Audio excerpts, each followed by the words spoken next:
Hi, you're welcome back. Hopefully you'll have seen the previous clips.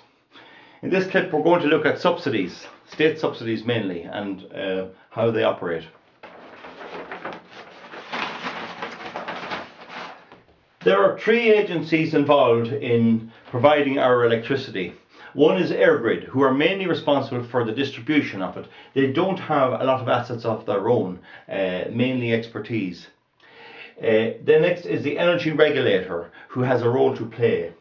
And the major one, and the daddy of them all, is the Department of Energy, which is currently led by our Minister for Energy, Pat Rabbitte. In order to provide electricity into the grid, in other words, for all power generation except for home production in smallish amounts or for factories producing their own, you need a license. So ESB, former ESB or EirGrid would have to get a license from the Department of Energy. Now, wind farms can contract with any supplier. The person producing that conventional power is a supplier, and wind farms can connect just straight and get paid the day-to-day price, but they don't do that. They go through the subsidy route. So it is possible to go in without a subsidy, but nobody ever does. Now, conventional suppliers are referred to conventional generators that produce electrical power, let's say, out of coal and hydro and gas, etc. They're called suppliers hereafter, and in all the regulations they're also called suppliers. Now, suppliers may then, once they have their license, they may contract with wind energy proprietors for a period of 15 years minimum. Once they do, then the subsidies come into play.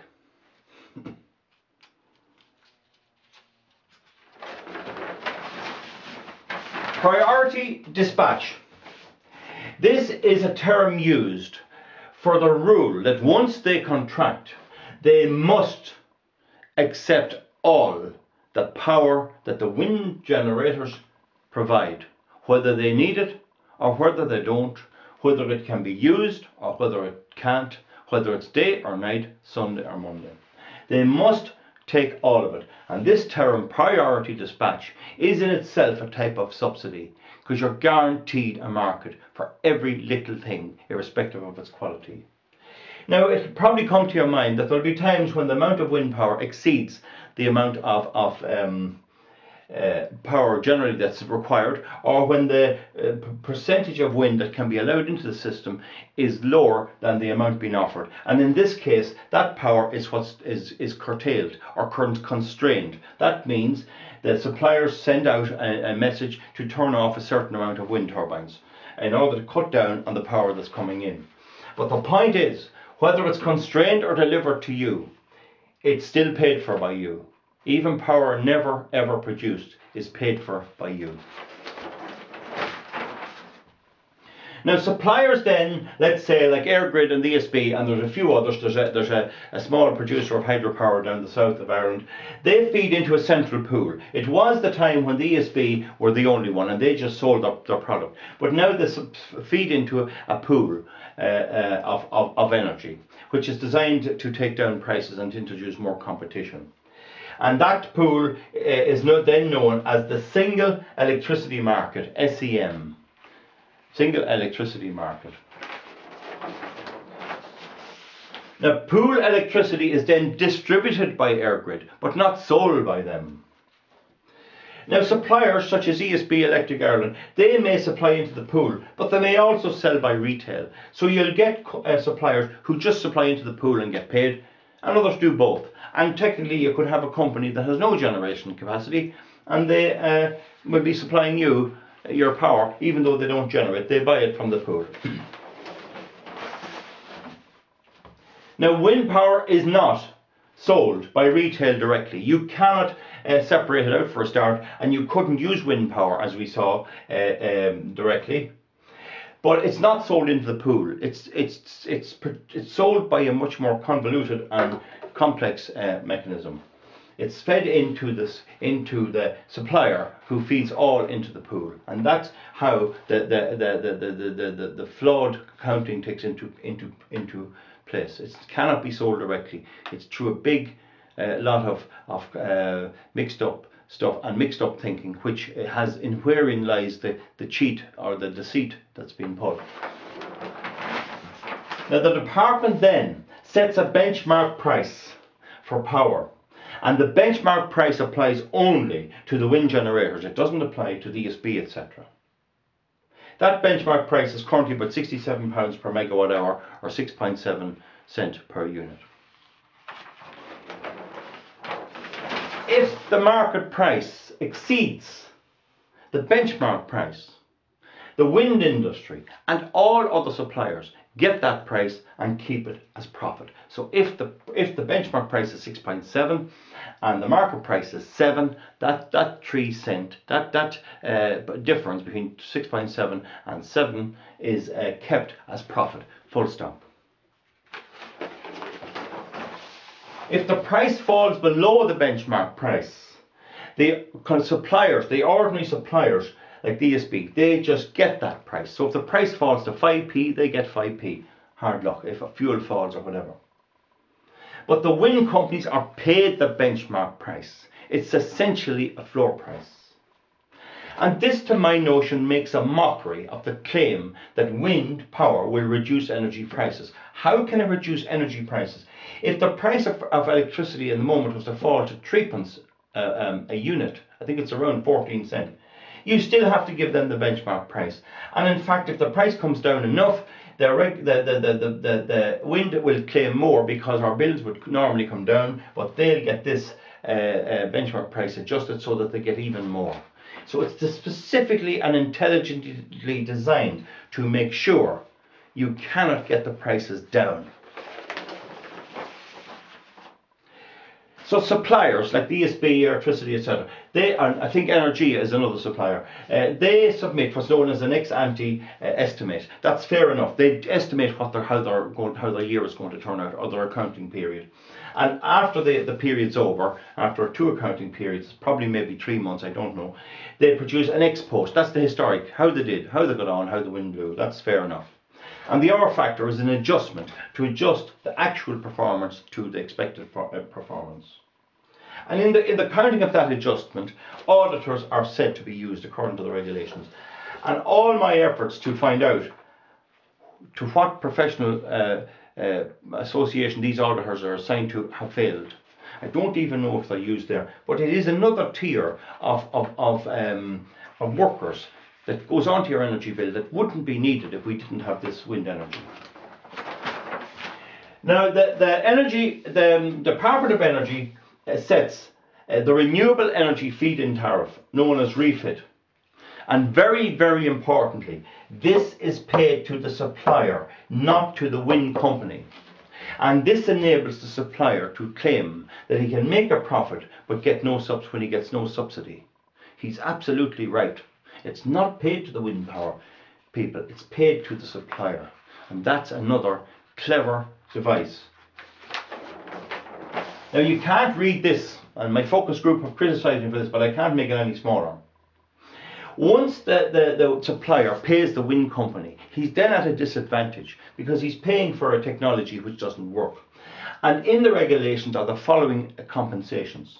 A 15% balancing payment for having to accommodate undispatchable energy on the grid. That's wind energy. Now, the wind energy people say their power is dispatchable. This is evidence that it's not dispatchable. In other words, it can't be turned on and off. So there's a 15% there for that alone of a compensation to the supplier, who has already paid the wind people. 2, a technology difference payment to promote diversity in renewable energy. Now, I fail to see how, if you're making wind energy for 10 years, how giving you a grant is going to make it more diverse. It's going to make you produce the same amount or more wind energy. This is not stated, this one, the percentage. And the last one then is number 3, an opportunity cost payment to compensate the supplier for having to buy refit energy, wind energy, from the as opposed to what he could buy it directly from the pool. In other words, Wind energy is very expensive.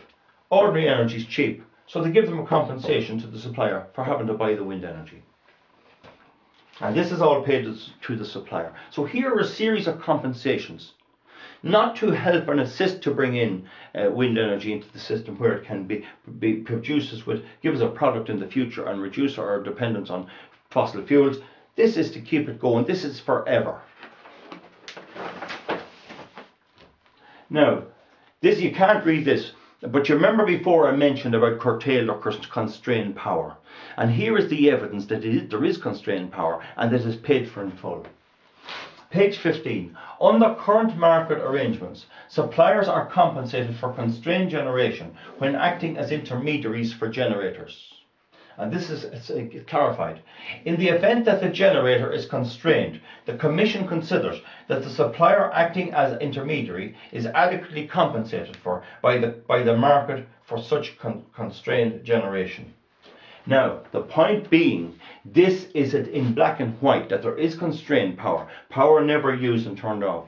And it's not paid for directly or overtly paid for. It's paid for in the general price, in the benchmark price really, or in the price that the supplier pays the wind energy company, because they all have to pay it. It's a generally distributed charge. It's a hidden cost.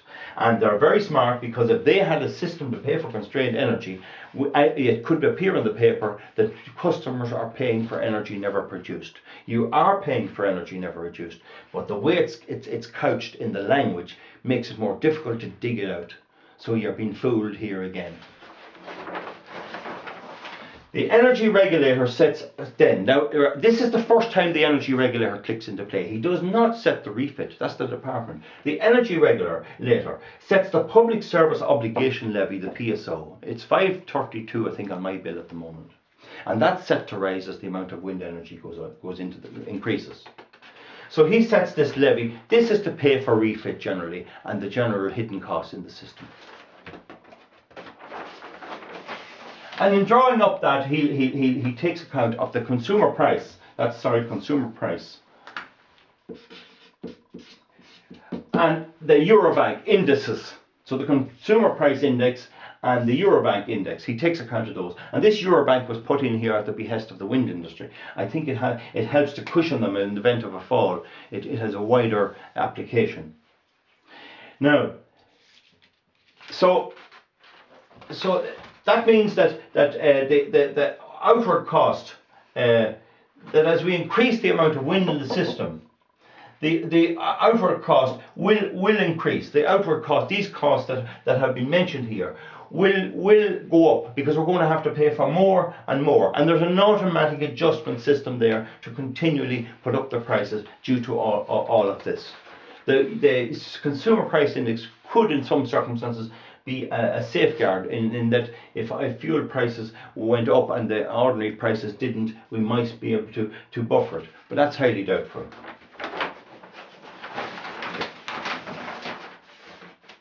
So we see that the constrained power is already covered in the existing single electricity market price. They don't have to make allowance for it. It's a hidden cost.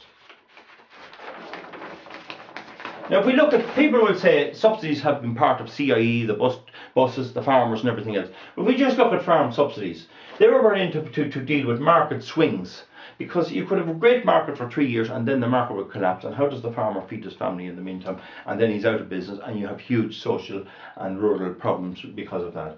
So the market swings, but the product that he produces is traded internationally and can be sold internationally and produces income. As at the moment, food exports are really helping our economy. Now, there can be an environmental element to the farmer subsidies. And in addition, it doesn't impact on others. So most people don't mind living among farming activities. There may be occasional disruptions, but they don't really mind it. You can sleep at night. Whereas all this wind energy, you can't sleep at night. So that's basically just to show you that subsidies can be a good thing. But once you have a subsidy of any type, you're going to have people trying to get in on the act and get more. Now, the other thing is that subsidies can be reviewed and are being reviewed in 2014 for farmers This is 15 years down the road we can do any adjustment on the subsidies that have been given to wind farms. So I hope that helped to show what really is an unbelievable subsidy scheme. I mean, it's really designed to fool and to ensure that we never can have cheap electricity again. So now we'll sign off and hopefully come back for a look at the showcase of wind energy and see how it's getting on. That's Denmark. Thank you very much.